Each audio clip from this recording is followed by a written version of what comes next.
Pois é.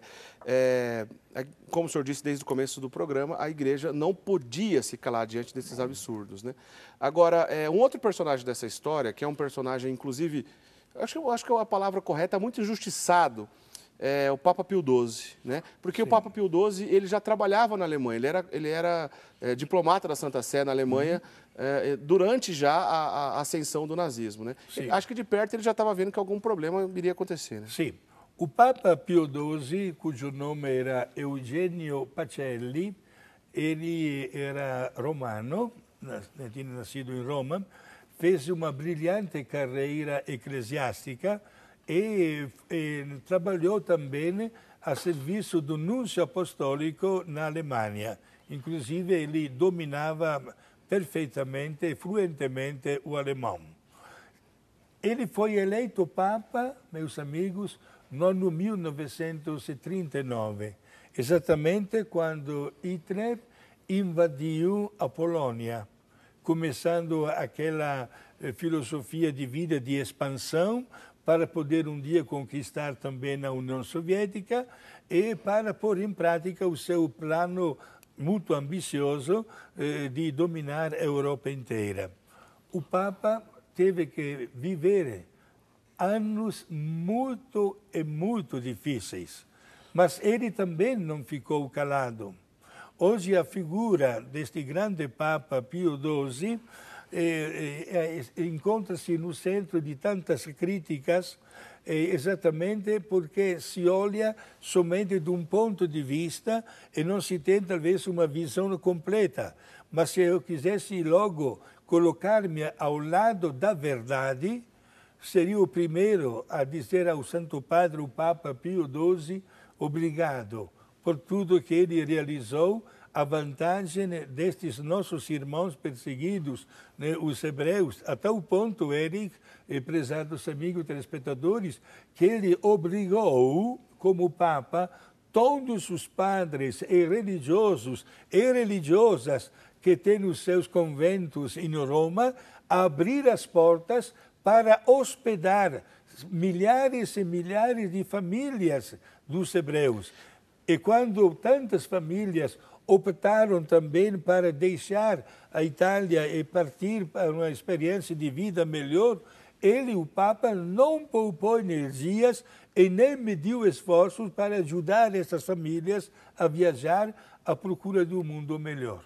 Dois detalhes colaboram para que essa fama, a má fama de Pio XII, um erro lançado sobre o Papa Pio XII, de que ele teria sido conivente com o nazismo, mas dois pontos é bem claro para a gente perceber isso. A primeira é da peça chamada O Vigário, que foi desenvolvida com esse intuito de lançar mentiras sobre Pio XII e dizer que ele teria sido conivente e até colaborador do nazismo. Essa foi uma primeira peça de teatro onde a mentira começou a ser lançada. A segunda, um livro chamado Papa de Hitler, inclusive por influência de agentes da KGB, diretamente pelo Nikita Khrushchev, que é um agente da KGB, o serviço secreto russo, que não tinha interesse nenhum em que o Papa ficasse bem sucedido nessa história.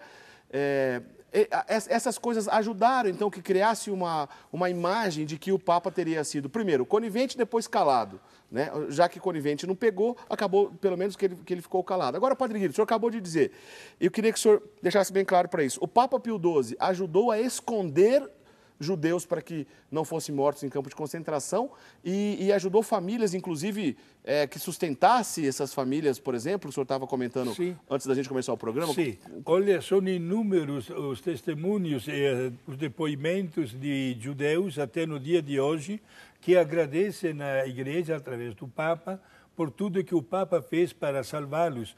Não se tratava só de pedir aos religiosos de hospedar milhares e milhares de famílias, mas o Vaticano, meus amigos, mandava toneladas de pão todos os dias para dar até a comida para sustentar estas famílias.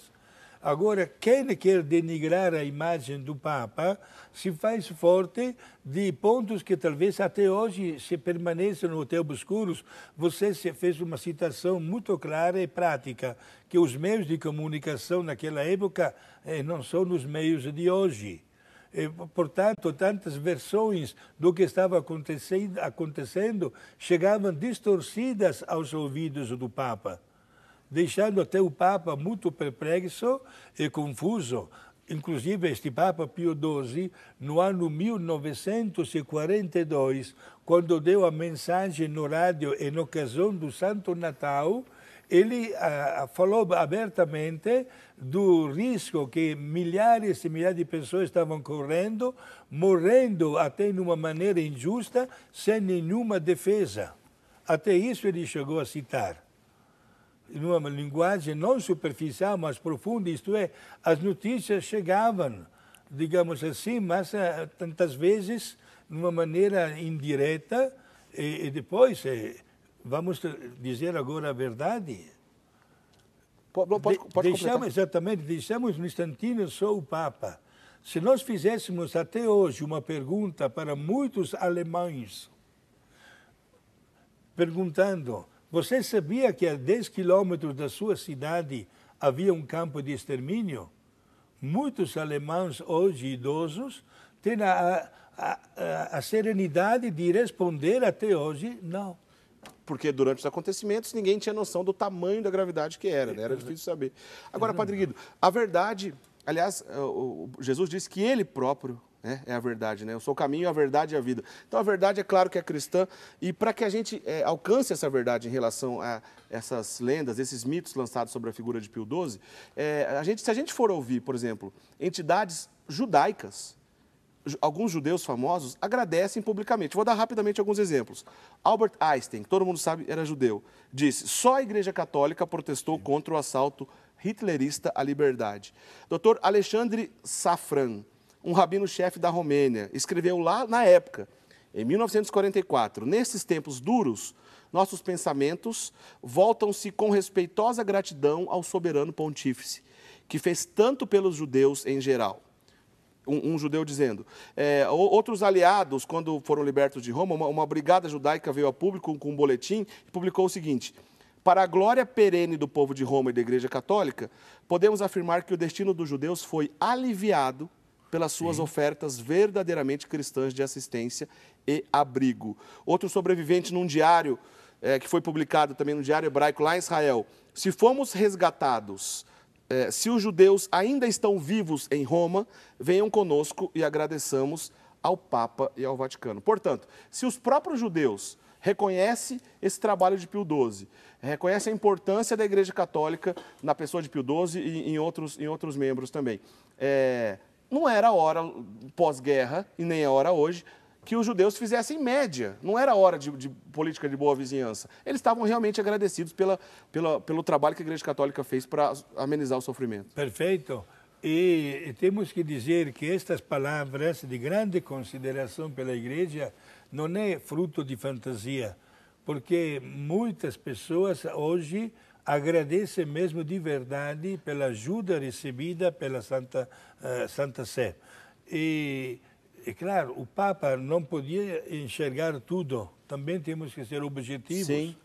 Né? E, portanto, hoje não podemos criticar uma ação quando o Papa não tinha nem, digamos assim, matéria-prima para ser avaliada e para depois manifestar um julgamento.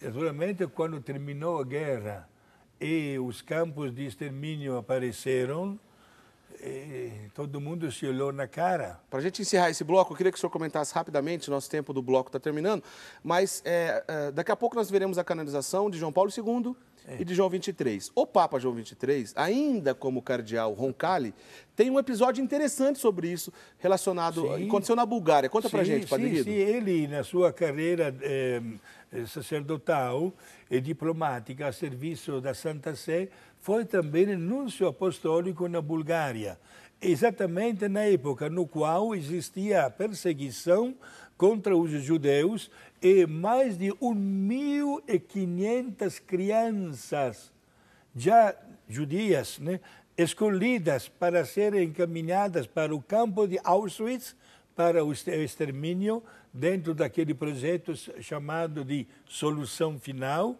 Ele, com toda a diplomacia, conseguiu mandar desviar, digamos assim, o trem e colocar estas crianças salvas num outro país lá vizinho.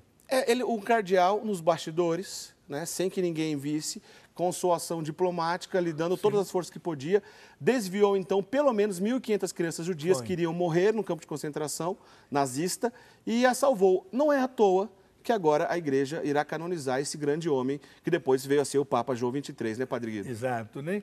E temos que dizer a Deus obrigado por estas pessoas, né, que estamos conhecendo mais ainda, mesmo a distância de ano, pelo bem que conseguiram fazer, resgatando tanta gente, salvando tantas crianças.